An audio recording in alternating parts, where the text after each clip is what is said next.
was once setting out upon a journey, but before he went he asked each daughter what gift he should bring back for her.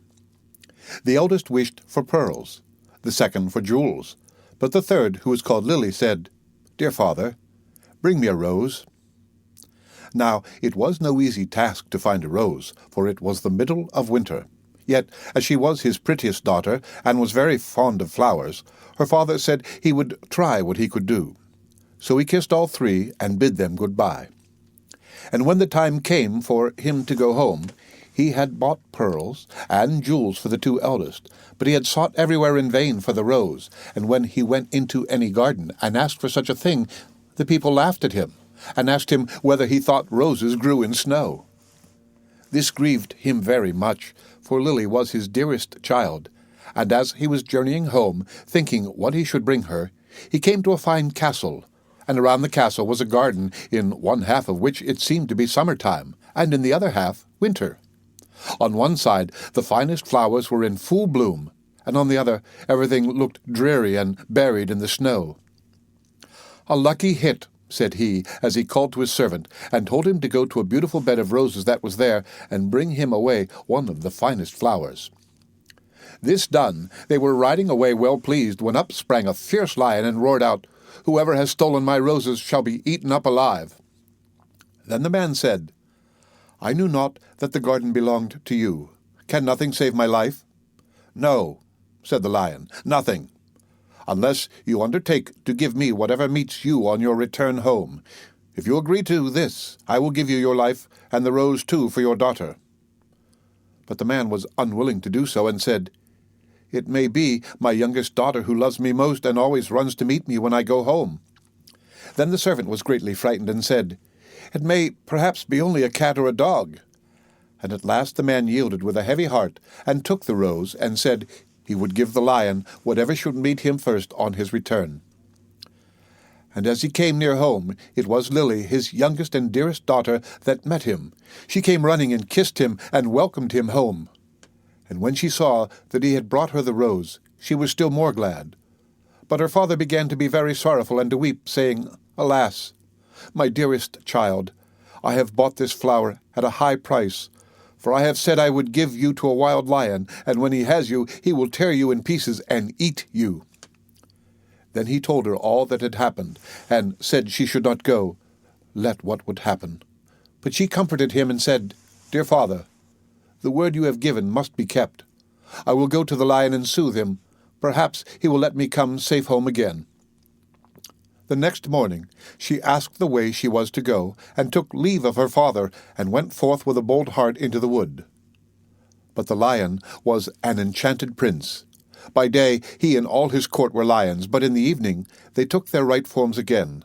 And when Lily came to the castle, he welcomed her so courteously that she agreed to marry him. The wedding feast was held, and they lived happily together a long time. The prince was only to be seen as soon as evening came, and then he held his court. But every morning he left his bride, and went away by himself, she knew not whither, till the night came again. After some time he said to her, "Tomorrow there will be a great feast in your father's house, for your eldest sister is to be married. And if you wish to go and visit her, my lions shall lead you thither." Then she rejoiced much at the thoughts of seeing her father once more, and set out with the lions, and everyone was overjoyed to see her, for they had thought her dead long since. But she told them how happy she was, and stayed till the feast was over, and then went back to the wood. Her second sister was soon after married, and when Lily was asked to go to the wedding, she said to the prince, "I will not go alone this time. You must go with me." But he would not, and said that it would be a very hazardous thing, for if the least ray of the torchlight should fall upon him, his enchantment would become still worse, for he should be changed into a dove, and be forced to wander about the world for 7 long years. However, she gave him no rest, and said she would take care no light should fall upon him. So at last they set out together, and took with them their little child. And she chose a large hall with thick walls for him to sit in while the wedding torches were lighted. But unluckily no one saw that there was a crack in the door. Then the wedding was held with great pomp, but as the train came from the church, and passed with torches before the hall, a very small ray of light fell upon the prince. In a moment he disappeared, and when his wife came in and looked for him, she found only a white dove, and it said to her, 7 years must I fly up and down over the face of the earth. But every now and then I will let fall a white feather that will show you the way I am going. Follow it, and at last you may overtake and set me free." This said, he flew out at the door, and poor Lily followed. And every now and then a white feather fell and showed her the way she was to journey. Thus she went, roving on through the wide world, and looked neither to the right hand nor to the left, nor took any rest for 7 years. Then she began to be glad, and thought to herself that the time was fast coming when all her troubles should end. Yet repose was still far off, for one day, as she was travelling on, she missed the white feather, and when she lifted up her eyes, she could nowhere see the dove. "Now," thought she to herself, "no aid of man can be of use to me." So she went to the sun and said, "Thou shinest everywhere, on the hill's top and the valley's depth. Hast thou anywhere seen my white dove?" "No," said the sun, "I have not seen it, but I will give thee a casket. Open it when thy hour of need comes." So she thanked the sun, and went on her way till eventide. And when the moon arose, she cried unto it, and said, "Thou shinest through the night, over field and grove. Hast thou nowhere seen my white dove?" "No," said the moon, "I cannot help thee, but I will give thee an egg. Break it when need comes." Then she thanked the moon, and went on till the night wind blew. And she raised up her voice to it, and said, "Thou blowest through every tree, and under every leaf. Hast thou not seen my white dove?" "No," said the night wind, "but I will ask 3 other winds, perhaps they have seen it." Then the east wind and the west wind came, and said they too had not seen it.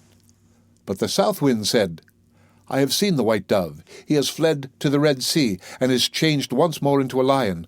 For the 7 years are passed away, and there he is fighting with a dragon, and the dragon is an enchanted princess who seeks to separate him from you." Then the night wind said, "I will give thee counsel. Go to the Red Sea.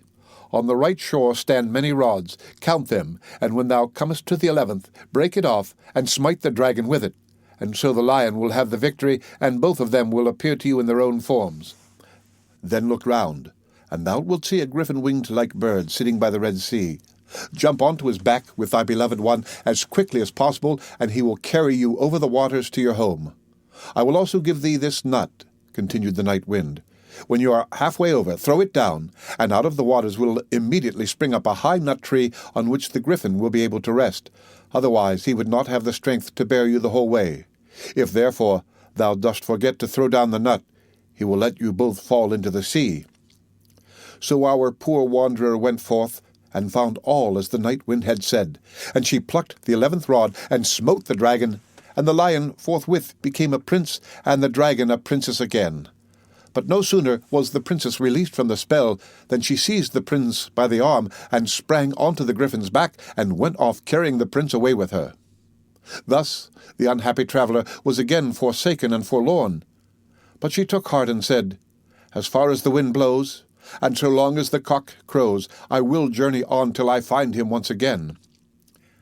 She went on for a long, long way, till at length she came to the castle whither the princess had carried the prince, and there was a feast got ready, and she heard that the wedding was about to be held.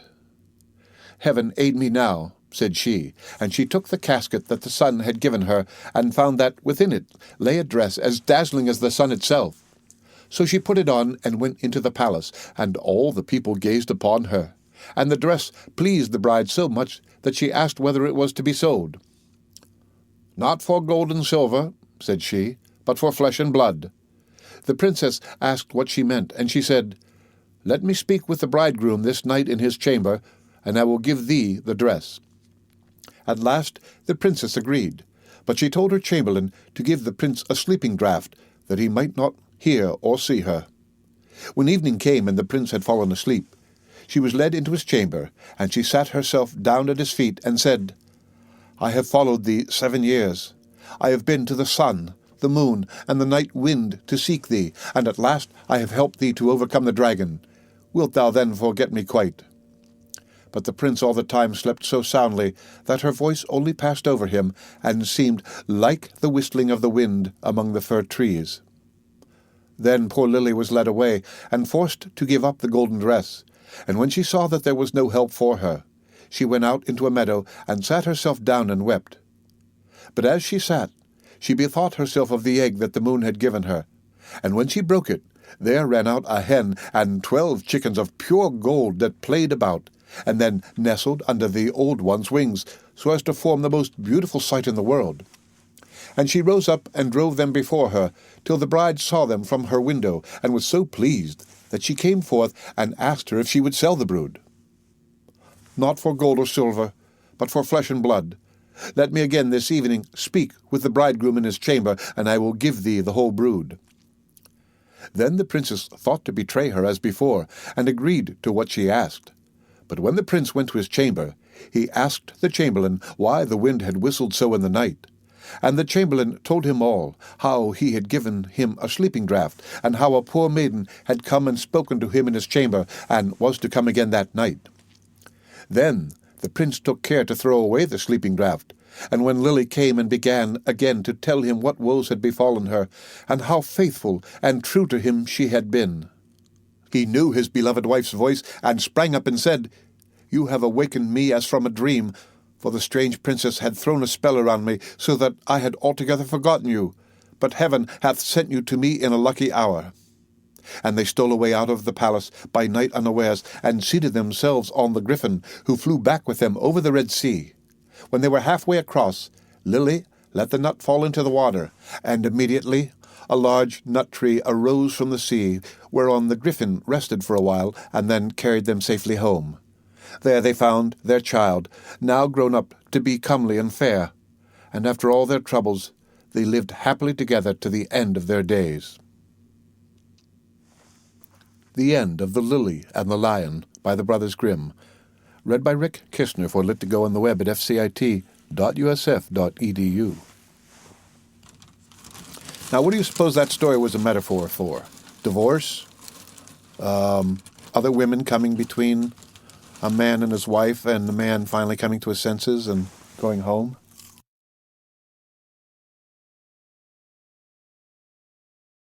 Subscribe to my channel.